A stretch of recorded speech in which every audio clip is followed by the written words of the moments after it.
Yeah, I experienced that, like growing up, with an alcoholic parent. Like it's brutal. The fear, the instability, the walking home from school every day, afraid of what I was going to find when I got there.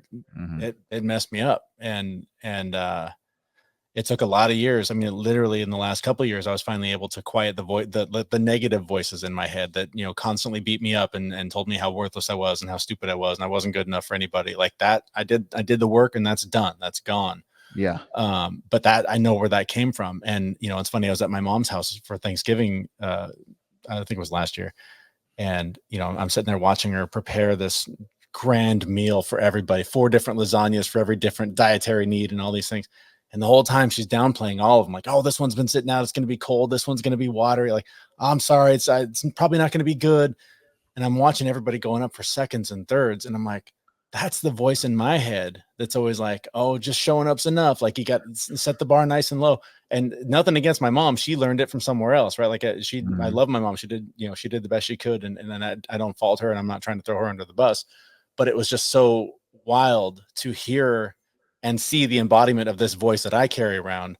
That's like, if I can just convince everybody that like I did my best, then maybe they'll, forgive a little bit if I'm not perfect. And it was just, I put all these pieces together of her and the way she talks and the way that my dad talks and other grownups in my life that, as I was growing up, the things that they said, I embodied as that is me. Even though they're saying it, I don't separate myself from them. So those words are as much about me as they are about them. And it taught me really quick about like, be double extra careful about the way I talk around my kids, because whatever I'm saying about myself, they're going to believe to be true about them, because if it's true about dad, it must be true about me.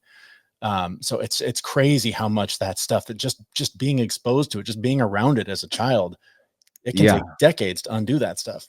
Forgiveness is a really tough, tricky thing for a lot of people. I don't know that I'm at forgiveness yet. I'm definitely at understanding, in that, like I said, I come from a long line of alcoholic, parents. And so he saw what his father did before him, who saw what his father did before him, who saw what his father did before him. And every one of them did a little better than the one before. Like my dad never hit me, but his dad beat the crap out of him. So, he wore that like a badge of honor, that he never beat us.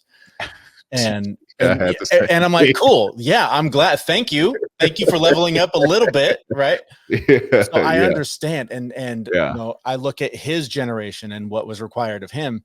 He was not supposed to teach me how to deal with my feelings. That was not the common cultural thing to do at that point. I was just talking to my mom. I was like, I don't think it was even your job. You guys were in, this middle-class 80s family. You had to get food on the table.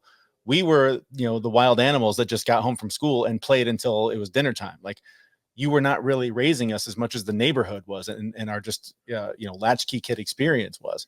So it was just different, right? Where now there's so much emphasis on self-awareness, teaching about not only knowing what your feelings are, but how to articulate them and how to share them with your parent.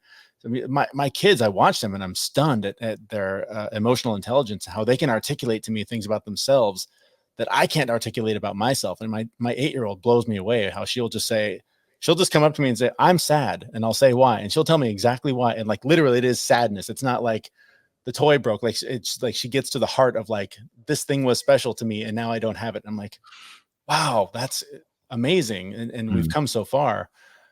So to your point, like I have understanding, I have compassion for the experiences that our parents had before us.